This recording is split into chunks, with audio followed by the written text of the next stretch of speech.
नूतन वर्षर अभिनंदन सांग मैंने आज आम सकालू सकालू इटा पापक्षय घाट के आम बुलबार लगे आसीलु।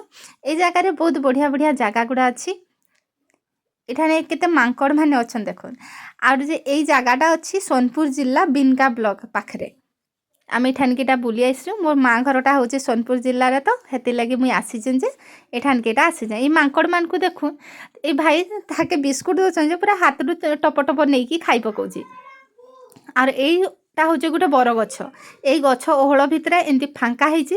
এই ফাঙ্কা ভিতরে যে গলিকি আসলা তার পাপ ক্ষয় হবা বলিকি কহিসন। আর এটা হচ্ছে পাপক্ষ ঘাট।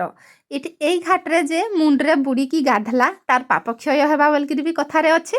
তারপরে আমি মা পুଅ দুই জন যাকর সেই বড় গছ ভিতরকে তার ওহଳ ভিতরকিটা যাউছন গলবার লাগি।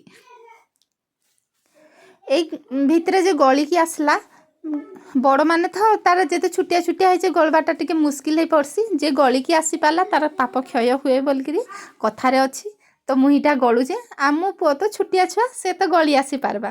तार यही बरगछ ठाने जेनता आम गली गुलाकी आसी साइलु तार ठाने गाड़ी अच्छी छुआ मैंने बुलबार लगी सेटा खेलला खेली खोला साइला जमती तार आम घर के आसबार लगी बाहरी पड़लु।